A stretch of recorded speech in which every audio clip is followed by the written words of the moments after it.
네, 오늘 말씀은 하나님의 보증이 있는 삶에 대한 말씀으로 열왕기상 18장 1절에서 24절 말씀을 전하겠습니다.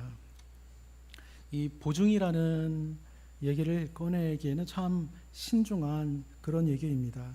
그런데 오늘 보증, 이 보증에 대한 얘기를 잠깐 하려고 합니다. 우리는 은행이나 기관 같은 곳에서 보증을 받는 그런 삶을 살고 있습니다. 뭔가 하려면 이 보증이 꼭 필요한 것이죠. 아무것도 안 하면 보증이 필요 없죠. 그런데 뭔가를 하려면 이 보증을 꼭 받으며 우리는 살아갑니다. 이 보증이 보통은 비율 등으로 이제 제한이 되기는 하지만요. 우리 이걸 신앙적으로 한번 보면 우리는 하나님 보실 때 우리는 얼마나 보증된 그런 삶을 살고 있는지, 어느 정도 우리를 보증해 주실지 한번 우리 생각해 볼 수 있는 시간이 잠깐 있었으면 좋겠습니다. 저는 하나님께 좀 신뢰를 드리기에, 제가 믿을 만한 사람이다라고 신뢰를 드리기에 저 자신이 큰 실망을 하나 갖고 있는데요. 많이 있습니다만 또 지금 오늘 말씀드린 이 자리에서 또 하나가 또 있는데요. 그것을 또 말씀드리려고 합니다. 중국에서 나올 때 사실은 2년 전에 기도 응답이 있었습니다. 어떤 응답이었냐면 전 세계적인 사건이 일어날 것이다라는 응답이었습니다. 근데 제가 그 응답을 듣고도요, 그걸 잘 보응을 못했다는 것이죠. 이게 참 너무 되돌아볼 때 좀 약간 좀 허무한 느낌? 그런 느낌이 좀 듭니다. 자세히 말씀드리려면 제가 직업학교에 있었는데요. 중국 직업학교에 있을 때 방학 동안에 한 달 동안, 30일 동안 거의 하루에 10시간 이상씩 기도를 했어서 이런 응답을 얻었거든요. 어떤 나라를 보면요, 이렇게 비자가 직업인 나라가 있습니다. 이 중국이 그렇습니다. 그래서 좀 선교하기가 제한된 비자가 선교인 그런 나라가 좀 있는 것이죠. 그래서 연말이 되면 항상 기도하면서 이제 비자에 대해서 기도하고 안전에 대해서 기도하는 그런 습관이 생겼었습니다. 근데 그 해는 11월이 기도해도 평안함이 없어요. 그래서 방학 동안에 아예 그냥 계속 기도하자 해서 그 평안함을 응답을 받기 위해서 계속 기도를 했었죠. 그런데 그게 한 달이나 갔고요. 그게 하루에 10시간씩 했는데 그게 한 달이나 간 것입니다. 제가 제 응답 받았다는 것을 지금 얘기하려고 하는 것이 아니라 제가 부족하다는 이 전체적인 우리 보증에 대해서 얘기하는 부분에서 미덥지 않다는 것을 지금 얘기하려고 하는 것입니다.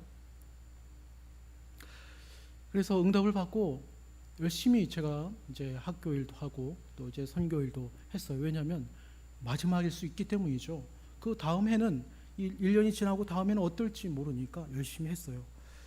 제가 교무처장이다 보니까 교무일지도, 예전에는 교무일지 작성하는 기능이 두 가지가 있는데, 하나는 뭐 그냥 학교장을 만나는 형식적인 그 미팅의 수단으로 이제 교무일지 이제 쓰는 경우가 있고요. 근데 제가 지금까지는 계속 제 전에 교무처장부터 계속 그래 왔는데 제가 그 기능을 바꿨어요. 왜냐면 내년에 어떻게 될지 모르니까요. 그래서 자세히 기록하는 교무일지로 바꿨어요. 그래서 지금 그걸 제가 제본한 게 집에 있는데요. 갖고 올라다 안 갖고 왔습니다. 그런데 이게 나름대로 이제 마지막일 수도 있다 싶어서 열심히 했는데 막상 그렇게 사건이 터지는 그 해가 되니까 제가 정신이 없는 거죠. 1월 달을 정신 없잖아요. 항상 반드시 기도하면서 또 했어야 되는데, 제가 늘 연말연시가 되면 후원을 생각했듯이 좀 줄어든 후원 때문에 후원만 생각하고 한국에 가야 되겠구나 이렇게 생각하고 기도는 안 하고 그냥 나간 거죠. 한국 나가니까 코로나가 터졌습니다. 그때 빵 맞는 그런 느낌이었어요. 제가 가끔 생각은 했었어요. 그때 하나님께서 응답해 주신 부분이 설마 이렇게 빨리 올 줄이야 제가 이렇게 안일하게 생각했던 것이죠. 결국에는 코로나 때문에 후원교회도 찾아가지 못하고요. 중국에 또 짐이 있는 것도 이제 갖고 오지도 못하고요. 난감한 그런 상황이 되어버린 것입니다. 제가 말씀드리고자 하는 것이 여기 있습니다. 제가 저에게 주어진 하나님의 응답을 반쪽짜리로 만들었다는 것이에요. 그래서 하나님의 응답에 믿음직한 그런 판단을 하지 않았다는 것입니다. 모든 응답엔 그 마무리는 하나님께 영광 돌리는 게 있어야 되는데 찜찜했어요. 정말로 하나님께 영광 돌리지 못한 그런 응답인 걸 나중에 알게 되군요.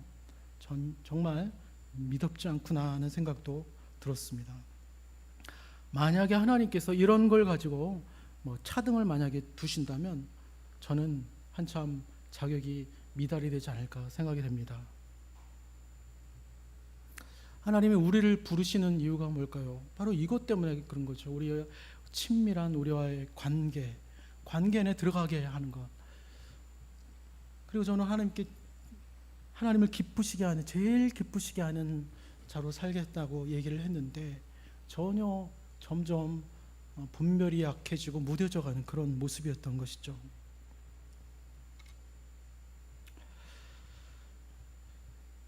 이렇게 끝까지 영광 돌릴 타이밍을 여러분 놓치는 것, 이걸 경험해 보니까요, 정말로 응답을 붙들고 기도로 인내하는 신앙이 얼마나 어려운지를 깨닫게 됐습니다. 정말로 이건 사람의 힘으로 되는 것이 아니다. 제가 기본적으로 힘이 좀 약합니다만 힘으로 되는 것이 아니다. 그렇게 생각이 됩니다. 엘리야는 우리와 같은 그런 성정을 갖고 있다고 성경은 말합니다. 두려움이 있고요. 또 호렙산 동굴에 들어가 숨었습니다. 이게 그냥 그 동굴에 제가 볼 때는 그냥 숨은 것이 아니라고 생각됩니다. 그 동굴 깊은 곳에 정말로 조금도 찾지 못하는 그런 곳에 숨어서 그곳에서 두려워 떨지 않았나, 그렇게 생각이 됩니다. 왜냐하면 하나님께서 내가 어디 있느냐, 엘리야 내가 어디 있느냐라고 찾았기 때문입니다. 여러분 어디서 많이 들어보지 않으셨습니까? 바로 하나님께서 아담을 찾을 때 그렇게 말씀하셨습니다. 하나님을 피해서 꼭꼭 숨었을 때 하나님께서 아담아 내가 어디에 있느냐라고 부르셨죠. 뭔가 믿음이 약해지고 숨을 때 하나님은 그렇게 부르시는가 봅니다. 엘리야는 그렇게 순간 믿음을 붙잡지 못했습니다. 여러분, 믿음이 무엇입니까? 언어적으로 다 이렇게 합쳐서 표현한다면 믿음은 통치자이신 하나님이 지금 이 상황을 다스리고 있다는 그 메시지를 내가 따르는 거예요. 내가 순종하는 게, 그게 믿음인 것이죠. 지금 이 신약 시대엔 예수 그리스도께서 우리 심중에 계신 이 시대는 무엇입니까? 주님이 함께 하심으로, 구주 되신 주님이 함께 하심으로, 그분과 함께 하나님의 명하신 뜻, 주님이 원하신 뜻을 함께 다 펼쳐 나갈 수 있다는 것이죠. 그 믿음인 것이죠. 엘리야는 부모의 이름도 없습니다. 또 어느 족속인지 그런 성경에 나와 있지 않습니다. 그런데도 불의 선지자가 되었는데 오늘 이 본문에는 말씀드린 이곳에는 두려움에 지배당하는 그런 모습을 우리가 보게 됩니다. 엘리야도 다 똑같은 사람의 모습인 것이죠. 제가 사역지를 옮길 때는요, 첫 번째 이제 전화가 오는데 꼭 가겠다, 이렇게 개인적으로 이렇게 이제 예전에 중국 가기 전에 이렇게 다짐을 한 적이 있었습니다. 그래서 제가 항상 첫 번째 전화 오는데 이력서를 많이 넣겠죠. 첫 번째 오는데 이제 전화를 항상 받고 거기에 갔어요. 이게 제 나름대로 하나님께 신실하고 타락하지 않은 모습이라고 개인적으로 그렇게 제가 생각했습니다. 그런데 서울에서 옮기려고 하니까요, 제가 재고 있던 제 모습을 봤습니다. 그리고 실제로 첫 번째 연락 온 데 거기에 안 갔고요. 그래서 제 스스로 이걸 어기다니, 제가 정말 하나님께 신실하겠다라고 해서 내 마음대로 규칙을 정한 것을 내가 어긴 것을 보고 내가 물들었나, 그런 생각을 개인적으로 해봤습니다. 지금 이렇게 생각해 보면요, 신실해 보이려는 어떤 규칙을 내가 만들고 거기에 매였던 게 그게 문제였습니다. 근데 그것보다 더 중요한 게 있던 것이죠. 아까 말씀드린 하나님과의 친밀한 교제입니다. 하나님이 나를 어떻게 인도하고 계시는지, 그 친밀함 속에서 하나님의 인도하심을 매일매일 교제가 제가 없었다고 얘기할 수 있는 것이죠. 그렇습니다. 결론은 이미 났습니다. 저는 믿을 만한 존재가 아니었던 것이죠. 불의 엘리야도 하나님의 인도하심을 잠시 보지 못했습니다. 이세벨의 복수의 칼날에 두려워 떨었습니다. 다 순종해 놓고도요, 마지막에 이렇게 두려워 떨고 있습니다. 바알이요, 보증하는 게 있습니다. 바알이 뭘 보증하냐면, 바알 이 신이 자기가 땅의 주인이기 때문에 땅이 비옥한 걸 내가 보증한다, 이거죠. 이게 거짓말이라는 것을 엘리야는 다 증명하고 박살냈음에도 엘리야는 두려움에 떨고 있습니다. 엘리야도 그런데 우리야 말할 것도 없을 것입니다. 여러분, 사도 바울의 마지막 때 고백한 것 생각나십니까? 사명을 거의 다 마친 후에 했던 고백, 나는 죄인 중에 괴수다라는 이 고백이 정말 꿈같은 그런 고백이지 않습니까?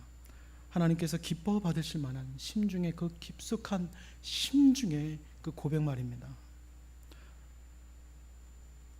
여러분, 그런 고백이 있어서 우리가 우리의 연약함을 성령께서 감싸 주시고 우리가 온전히 승리하는 그런 날이 우리 인생 가운데, 삶 가운데, 신앙 가운데 있기를 바랍니다.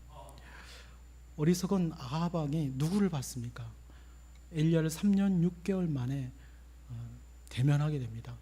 대면하는 첫 번째 하는 말이 무슨 말이냐면, 이스라엘을 괴롭게 하는 자가 너냐라고 이렇게 얘기하죠. 사실 반대이지 않습니까? 이 아하 왕 때문에 이스라엘이 지금 괴로워지고 있습니다. 이미 엘리야는 그 사실을 지적을 했습니다. 당신 때문이라고요. 당신의 아비 지방 때문이라고 이미 짚어줬습니다. 그러나 자신이 이스라엘을 괴롭히는 것이라는 사실을 생각하지도 않고요, 돌아보지도 않고요.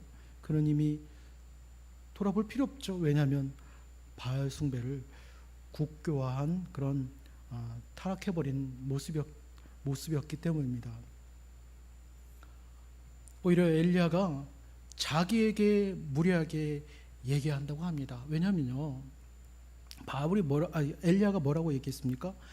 나를 다시 보기까지는 비가 내리지 않을 것이다, 이렇게 얘기한 걸 가지고 아주 무리하게 얘기했다. 왜냐하면 비를 내리게 한 것은 바알이 보증하는 그런 영역인데 너가 감히 그렇게 얘기하느냐, 바알이 화나지 않느냐, 그렇게 지금 원망하고 비난하고 그런 뉘앙스로 지금 얘기하고 있는 것이죠. 고린도전서 2장 14절 말씀을 보면요, 육신에 속한 사람은 하나님의 성령의 일을 받지 아니하나니 이는 그것들이 그에게는 어리석게 보이며, 어리석게 보인다는 것이죠. 엘리야가 어리석게 보입니까? 누가 어리석습니까? 누가 이스라엘을 괴롭힙니까? 반대인 것이죠.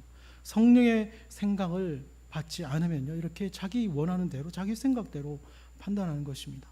모래 위에 집을 짓는 것입니다. 어리석은 것이죠. 이 고대 사람들은, 당시 고대 사람들은요, 서원을 되게 중시했어요. 그런데 아합은 왠지 모든 걸 다 중시하지 않습니다.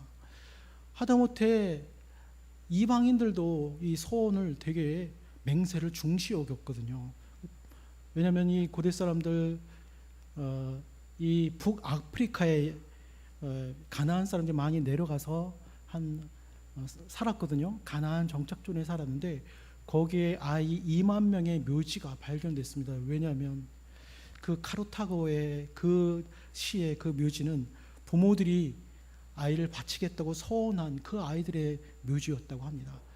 비록 잘못 서원한 것일지라도 그 당시 사람들은 신실하게 자기 말을 지키려고 했던 사람들이었는데요.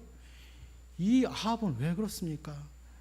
이방 사람들도 신실하게 지키려고 하는데 이 아합은 하나님의 맹세, 이스라엘의 맹세와 소원을 다 무시해버리고요. 바울이 무능했다는 것을 알면서도 이스라엘의 하나님께, 엘리야의 하나님께 무릎을 꿇지 않습니다.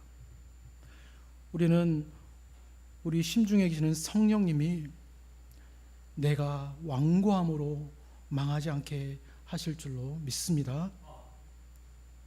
하지만 우리 자신과 우리 주위를 되돌아보면요, 구원을 얻는 이후에도, 성령을 받은 이후에도 완고하게 자기 생각대로 살고 완고하게 습관대로 사는 모습을 많이 보게 됩니다. 그래서 그것들이 끝까지 이렇게 순종하지 못하면서 그렇게 살아가는, 정말 판단하기 헷갈리는 그런 모습들을 우리 주위에 많이 보게 되는 것이죠. 여러분, 그러나 그것은 어리석은 것입니다. 옛사람의 성품과 습관을 갖고 있는 것이죠. 또 우리 교회에서 우리가 믿고 기도한 우리 여러분들은요, 정말로 교회 리더로서 또는 본된 예수 그리스도의 본된 그런 삶을 살아가는 그런 사람들일 줄 믿습니다. 앞으로 또한 그렇게 되어야 할 줄 믿습니다. 그런데 그 리더가 순종하는 것이 아쉽다면 여러분 안 되지 않습니까? 우리는 지금 현재의 모습은 그렇다 할지라도 하나님께서 우리를 이끄시고 인도하신다는 그 믿음을 다시 한번 회복하시고요, 그 일들을 잘 감당하는 우리가 되었으면 합니다. 우리는 여러분에게 말씀드린 것은 하나님의 보증이 있다는 것이죠. 이 하나님의 보증은요, 정말로 엄청난 것입니다. 그래서 이것을 가지고 확증받고 판단하면요, 우리가 가지고 있는 그 완고함도 다 사라지게 됩니다. 이 보증된 것만 따라가면 되는 것입니다. 그 성령이 보증하는 것이 그 답인데, 우리 이 오바다를 통해서 우리 잠깐 살펴보기를 원합니다. 이 오바다는 국내 대신인데요, 실제로 왕의 재산과 땅을 관리하는 그런 관리 정도였다라고 합니다. 이 오바다는 어릴 때부터 여호와를 경외했던 사람이고요. 근데 오바다와 아합이 이제 땅이 기근이 너무 심하니까 혹시 물이나 초원이 있지 않을까 싶어서 두 갈래로 나누어서 아합은 북쪽으로 가고 오바다는 내륙 쪽으로 좀 꺾어서 이렇게 순시를 하려고 합니다. 그런데요, 이 오바다에게 갑작스러운 상황이 발생합니다. 그토록 찾아 헤맸던 엘리야를 만난 것입니다. 그리고 또 그 엘리야가 아합에게 가서 내가 여기 있다라고 전해라, 이렇게 말을 하는 것입니다. 여기에 오바다는 엘리야를 물고 늘어집니다. 어떻게 해요? 이대로는 못 갑니다라는 것이죠. 오바다는 기도할 겨를도 없이 엘리야를 물고 늘어집니다. 안 됩니다. 당신께서 안 도망간다는 그런 증표를 보여주십시오. 당신 말을 보증해 달라는 말입니다. 안 그러면 내가 죽으니 안 됩니다 라고 얘기합니다. 그런데 오바다를 보십시오. 이 오바다는 엘리야를 하나님의 말씀 대하는 것을 우리는 본문 말씀 읽을 때 보지 않았습니까? 아합이요, 엘리야를 잡기 위해서 이스라엘뿐만 아니라 주변국을 싹 뒤졌습니다. 그래서 엘리야 못 봤습니다, 맹세해라, 이렇게까지 이렇게 맹세시키고는 아합을 그렇게 엘리야를 찾으려고 그렇게 혈안이었던 것이죠. 그렇기 때문에 이 오바다가 그러한 상황을 모를 리가 없습니다. 그래서 이 엘리야를 여차하면 체포할 수도 있었는데 오히려 엘리야에게 예의를 갖추고요, 인사를 하고요, 내 주요라고 이렇게 얘기하는 것이죠. 이 본문을 보면 오바다의 존중의 태도가 보입니다. 아합에게 우리 같이 갑시다 이런 제안도 안 합니다. 이 오바다는 그런 제안을 할 만한 그런 대신입니다. 그런 사람이 그러지 말고 같이 갑시다 선지자 양반 뭐 이런 식으로 얘기 전혀 하지 않았어요. 오바다는 엘리야와 함께 하시는 하나님이 당신만 보호하시면 나는 어떡하냐고 이렇게 불안해하는 것이죠. 어떤 사람들은 이 오바다의 연약한 모습, 이 연약한 모습이다, 겁이 많은 모습이다 이렇게 얘기합니다만 저는 그렇게 생각하지 않습니다. 그때 엘리야가 절대로 안 떠난다라고 하니까 오바다는 더 이상 걱정하지 않는데요. 왜냐하면 여호와의 종 엘리야가 여호와의 이름을 두고 맹세했기 때문입니다. 이 오바다의 모습이 소심합니까? 겁쟁이 같습니까? 여러분, 매사에 하나님의 확증을 쫓아가는 그런 삶 여러분 어떻게 생각하십니까? 오바다는 하나님의 보증이 있나를 살피는 것이었습니다. 오바다는 확실히 보증이 될 믿을 만한 그런 말을 기다리고 있다라는 것입니다. 그걸 확인하고 움직이려는 그런 지혜가 있었다라는 것입니다. 우리는 막 생각하죠. 우리는 막 합니다. 우리는 하나님의 말씀이 우리 앞에 딱 있을 때 가야 합니다. 우리 말씀이 있을 때 움직이셔서 하나님의 마음을 흡족하게 하시는 여러분 되시길 예수님 이름으로 축복합니다. 말씀대로 사는 사람은요, 엘리야를 만납니다. 무슨 말입니까? 엘리야가 오바댜를 만난 이 사실 자체가 너무나 신기하죠. 왜냐하면 하나님은 엘리야를 바로 직접 아합을 만나게 하실 수도 있었습니다. 그런데 오바댜를 거쳐서 만나게 하시고 계시는 것이에요. 확실한 것은 오바댜가 하나님의 구원을 이루는 과정에 쓰임을 받았다는 사실이 확실하고요. 우리에게 또한 그것이 중요한 것입니다. 그 구원의 과정에 오바댜가 초대된 것입니다. 오바댜는 살아있는 가지였습니다. 영적 가뭄에도 오바댜는 뿌리이신 하나님을 우선시하고 붙어 있었습니다. 이런 가지는 하나님의 큰 구원의 과정에 참여하게 될 줄로 믿습니다. 우리 도리교회 성도 여러분도 구원의 큰 역사에 참여하게 될 줄로 믿습니다. 하나님의 구원의 큰 역사에 참여하는 사람은 어떻게 된다고요? 하나님이 보증하시는 것을 꼭 보고 따라가셔야 하는 것입니다. 하나님의 보증은 무엇입니까? 생명나무 된 예수님이시죠. 구주이신 그분의 보혈과 성령의 능력인 줄 믿습니다. 엘리야는 아합 왕 앞에서 이런 말을 합니다. 내가 아니라 당신이 이스라엘을 괴롭히는 자입니다. 그러면서 이스라엘과 이방 선지자들을 갈멜산으로 이렇게 모이도록 요구를 합니다.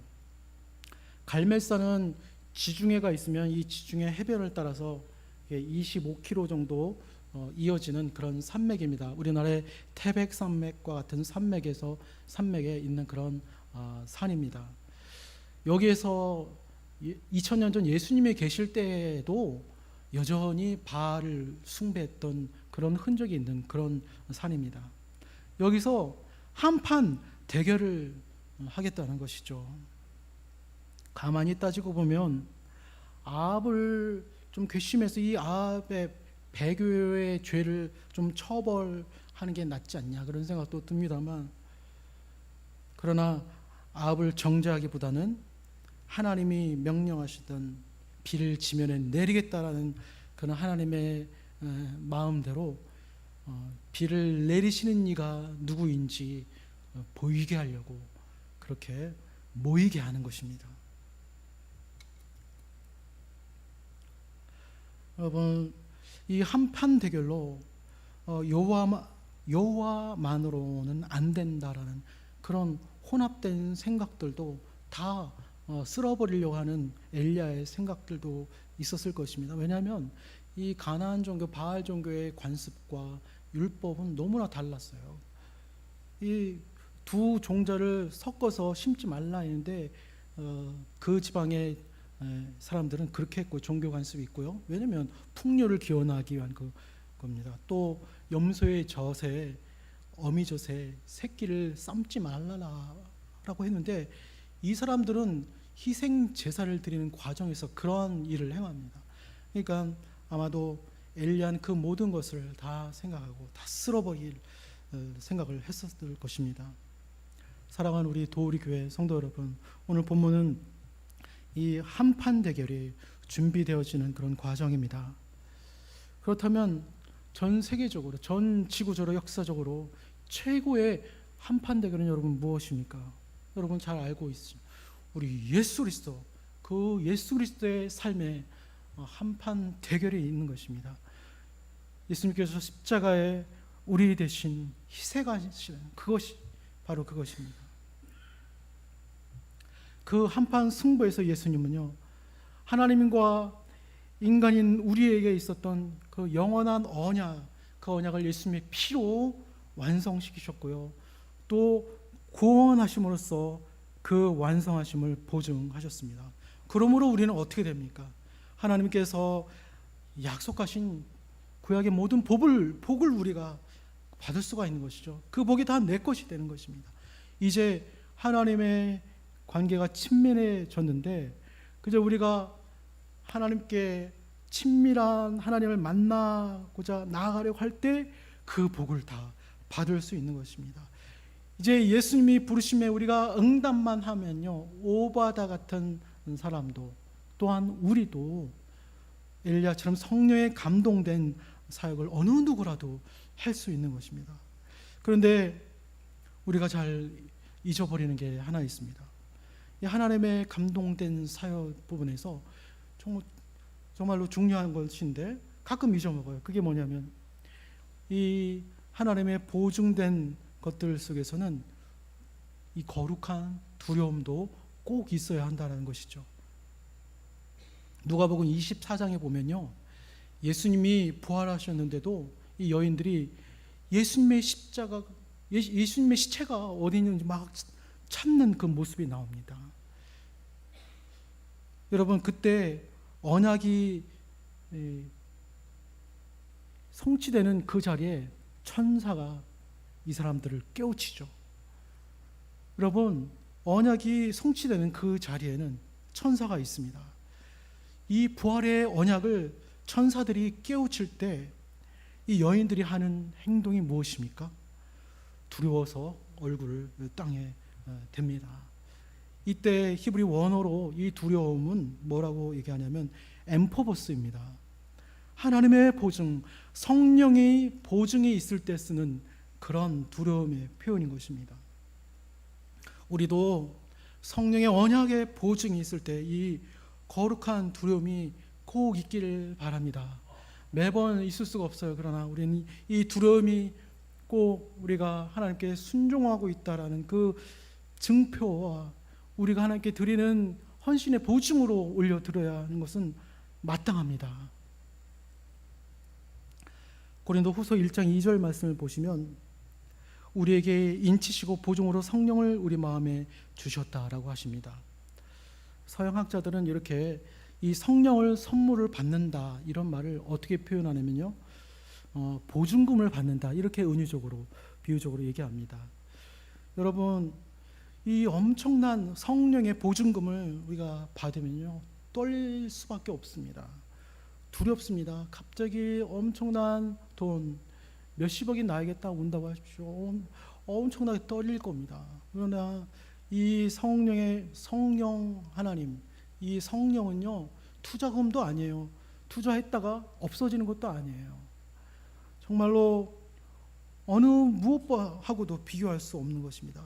따라서 묵히지 않고요, 써야죠, 가야죠, 계약하고 일을 해야 하는 것입니다.